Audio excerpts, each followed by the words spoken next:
Hello, Wichita. Welcome to Council Chat. With me is my good friend, Councilmember Becky Tuttle. We're going to start off this week with our Board of Bids, petitions for public improvements.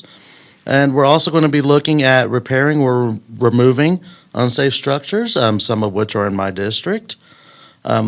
We got to look at it and we got to judge it by safety standards because there's a lot of warming fires that happen in structures like this.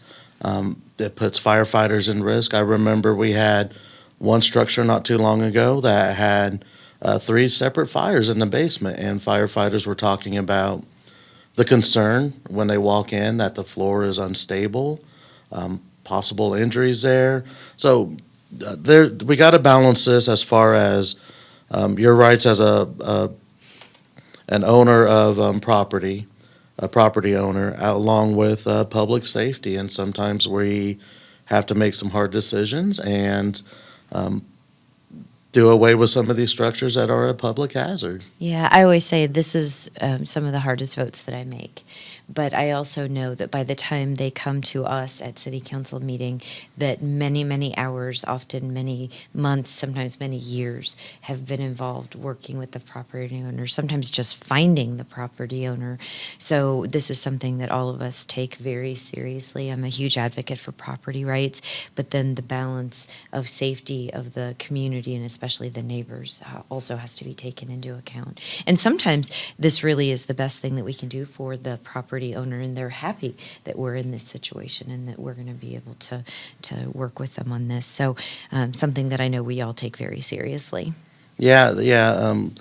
Councilmember Tuttle put it nicely there about the difficulty in getting a hold of and working with some of the property owners. There are many people who they move out of town and they inherit a house when a loved one passes away.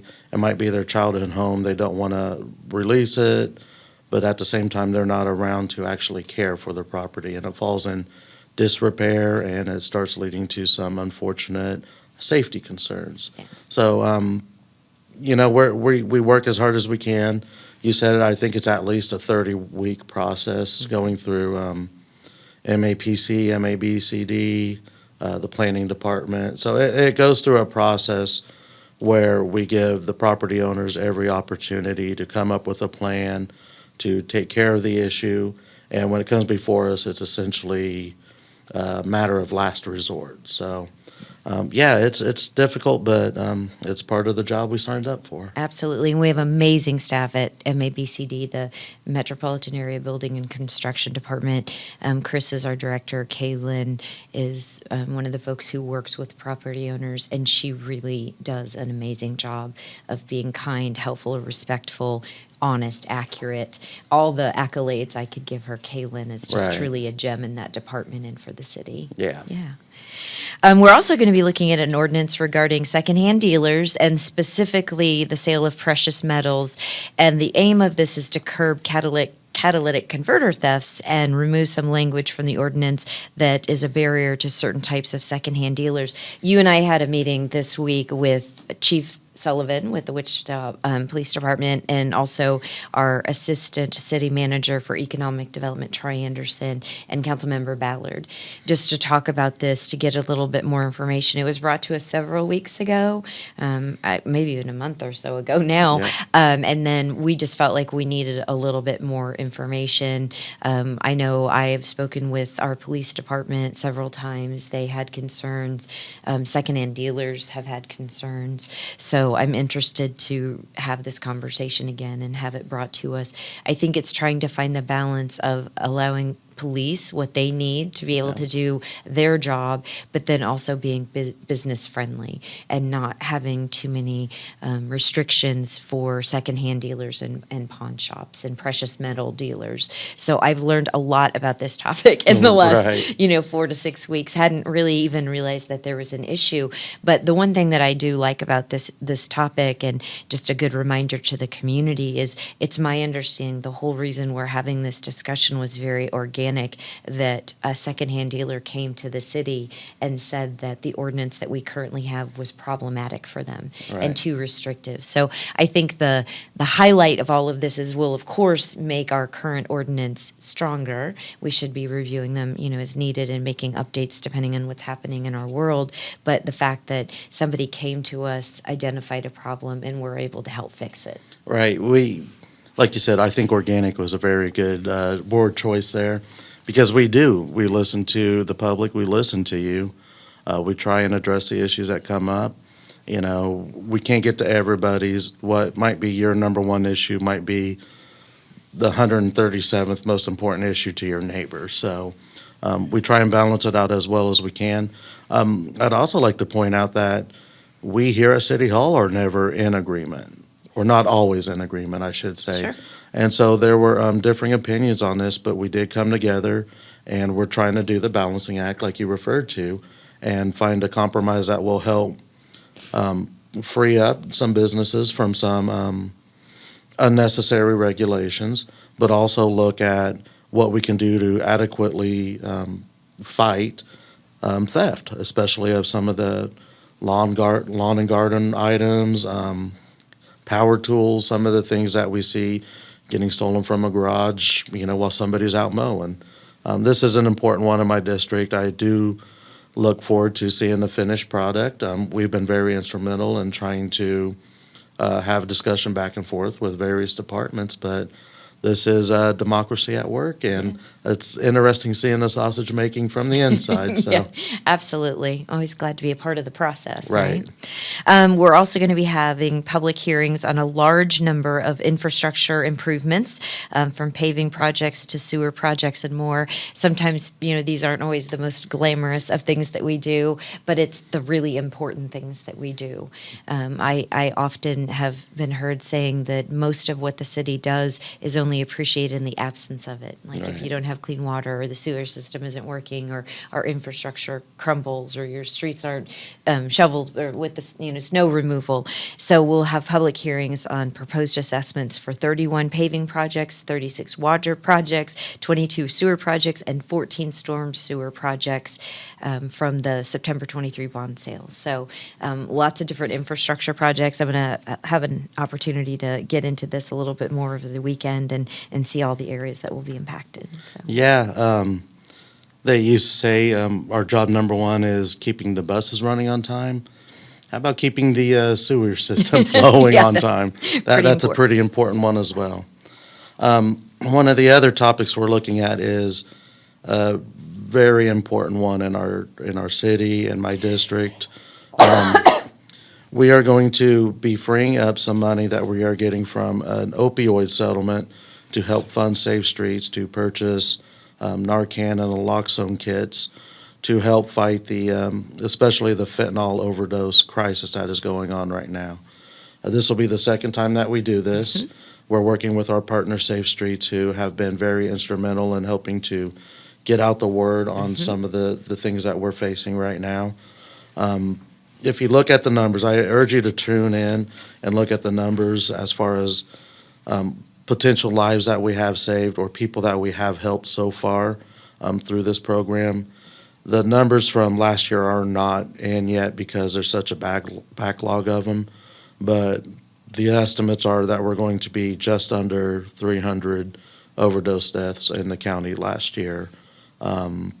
This is a topic that's touched a lot of people's lives out there, and whatever we can do to help save lives and to help provide a system of rehabilitation for people who go through this is definitely a noble cause that we are all on board with. And I really do appreciate council's help and my fellow council members, their support on these issues that we are all facing, because sometimes some of these issues, there's a political process, but we're all on the same page on these issues, and it's something that is just vitally important to our community. So, yeah. And I might add, our community, but I think across the state and the nation, right? I Yep. mean, when I talk to my colleagues in other cities, either, who are involved in the city or actually elected officials, and I think everybody's dealing with the same thing. Yeah. And I don't think anybody has the exact answer, but this is maybe one of our tools in our tool belt to help address it, to save lives. So, Absolutely. And all we can do is keep trying and doing the best we can as far as we see. So, absolutely. so we'll be here plugging away on this. And next for you, right, you have a Hyatt, the Hyatt proceeds from your district? Yep. A couple of years ago, I can't remember the exact year the Hyatt sale went. Was that 2017. 2017? Okay, I was going to be a year early. They split it up to where every district received $1 million to spend on projects within their district. Most of the funding for my district has been allotted. We're shaking the couch cushions here and digging up the rest of the change, but we're talking about a potential Plainview Community Center, doing away with the one we currently have and getting something that's a little more modern and up to date. And also $8,000 that will be going towards a beautification project. We're going to be looking at putting murals around the district. I know graffiti is a big concern with a lot of people. If you have nice murals, honestly, those almost never get tagged. So some of the blighted areas of town, especially along the South Broadway corridor, we're going to be looking at putting in murals and bringing a sense of community pride back to these areas. So we're looking at the best bang for the buck with the remaining funds that we have left. So that'll be on the agenda, and I look forward to getting that money out there and improving the area. So just a blast from the past. In 2017, I remember I was on the District Advisory Board for District 2 when now Chair of the Board of County Commission, Pete Meister was the city council member, and I remember he called me because I was really involved in some biking and walking initiatives, and one of the things that we talked about is what could we do to help encourage more walking in the community. So I remember being very honored that he reached out to me as a district advisory board member and see if I had any thoughts of how the $1 million for District 2 could be spent. So it's been great to see all the impact that those projects have made, and that the districts all did a little bit different thing, but I think it's just had an impact all over the city. Oh, yeah. Yeah, I keep waiting, going to bed at night. I wonder if we'll come up with another $1 million that I can spend as well. We'll find the money tree somewhere, right? Right. We'll shake it, give it a good shake. We also have 2 agenda items regarding the Cheney pump station and the Cheney communication line. And I'm definitely going to have an adventure looking at this weekend and learning more about these. Councilmember Fry is our water expert, right? Yes, so he is. You might have to give us all a tutorial on this to make sure we understand. But that's why I'm so glad that we have such wonderful public works staff who are just 21st century thinkers. But we do receive water from 2 raw water from 2 sources: the Cheney pump station and Equisped well fields. And one of the agenda items is going to be looking at our communications lines. It seems like the existing network is unreliable, and AT&T plans to discontinue the service. And so when we're thinking about our water treatment plant now and then the future plant and having a new provider and how we're going to be able to update this. So I think it said that it's in the capital improvement plan and $1 million is being allocated for this. Oh. So excited to read the staff report and then hear the presentation from staff on Tuesday. And then the other is also with Cheney Pump Station, and it was constructed in 1965 and is the primary source of raw water for the city, but need to do some more revisions. And the one thing that we highlighted last Tuesday several times when some of these items came up about water and improvements that we make is that there won't be an impact to the users. There Right. won't be an increase of your water rates because of the work, because the city has done such a good job. This is also in the 2022-2031 capital improvement program. So we do a good job of forward thinking. That's right. So that way when we do have to have improvements or things happen, we already have the funding allocated. We really try our best to not hit you over the head. Yeah, exactly. And then it looks like we have an exciting opportunity for the Wichita River Festival. Always comes up in May. Yep. And I'm excited. I always love to go for the food, especially the ears of corn and all the good stuff. But there's river tours, there's, always concerts, and it's just a great way to celebrate the city of Wichita and our heritage. And it started in 1972. So we've been doing this for a long time, and many people have been able to enjoy it. But we will have a MOU with Wichita Festivals to be able to help them to be the lead on our celebration. Do you go to Riverfest? Yeah. Willie Nelson last year, lifelong fan. That was a heck of a thing to see. When I was younger, we always did, I think it was Treasure Island. That was in Riverside Park, I believe. And the infamous bathtub races. I really wish we could bring those back. I would love to do the bathtub races again. I'd love to enter one myself, honestly, if we could do that. But Riverfest is such a great community event, and you really feel close to your fellow Wichitans and proud of your city. You go down there and you chat with people and all the fun games that they have. It's something that I appreciate more and more, especially after the pandemic. Yeah, for and sure. being isolated so much. Getting back to just engaging with our fellow human beings out there. This is an absolute true story.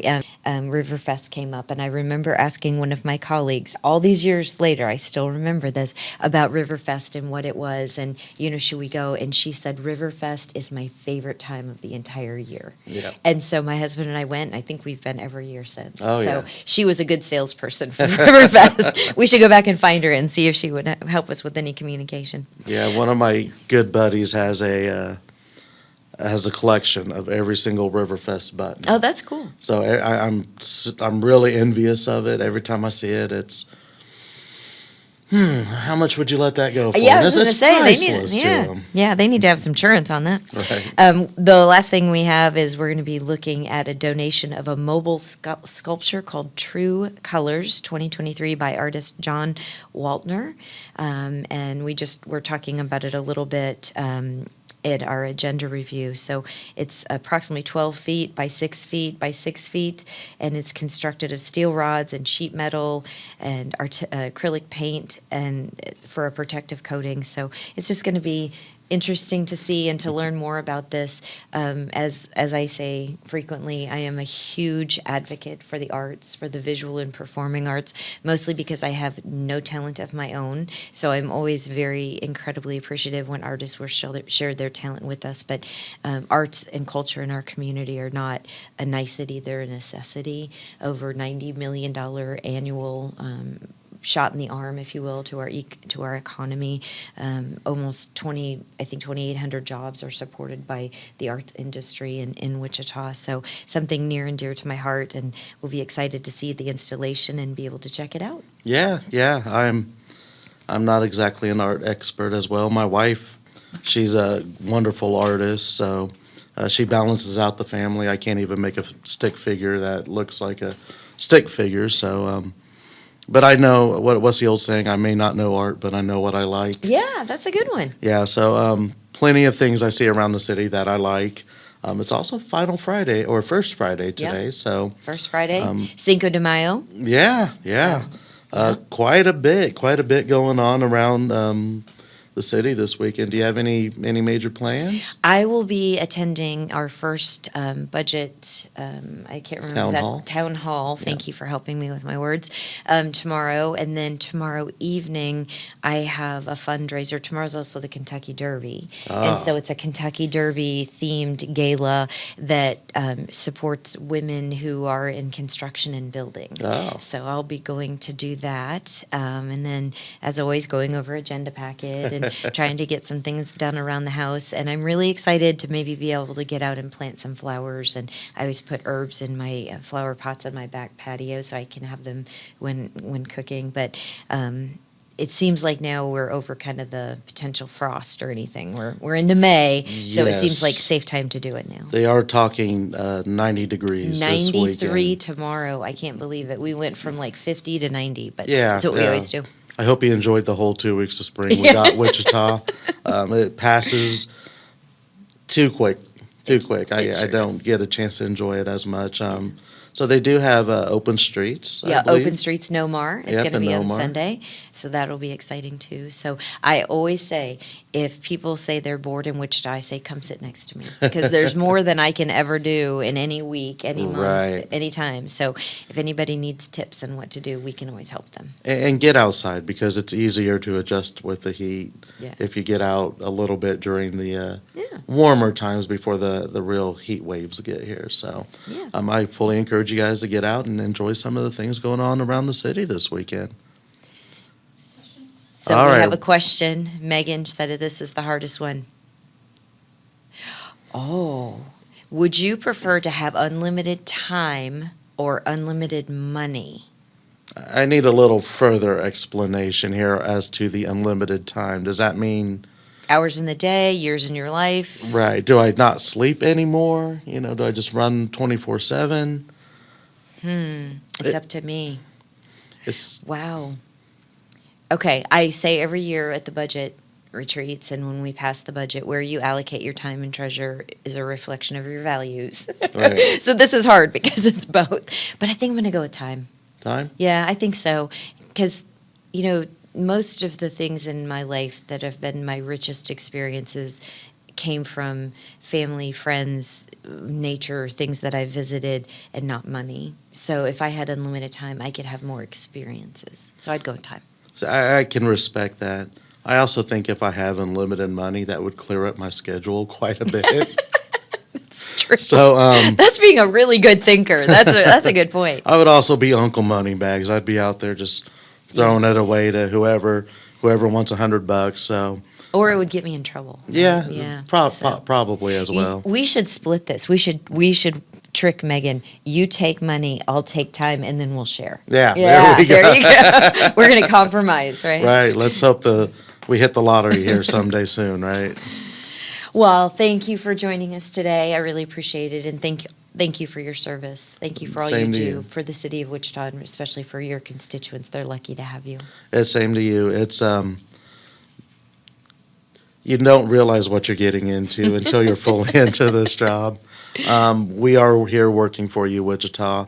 You may not always agree with everything we do, but we do have pure hearts, and we are trying to do the best we can to give you a community that you're proud of, that you can, you and your family and your friends feel safe in, and you're instrumental in that. Oh. So I appreciate you and Thank you. I appreciate all the you work as you've well. done for our community as well. Thank you. And thank you for joining us, Wichita. Be sure to subscribe and follow on Apple, Spotify, or wherever you listen to podcasts.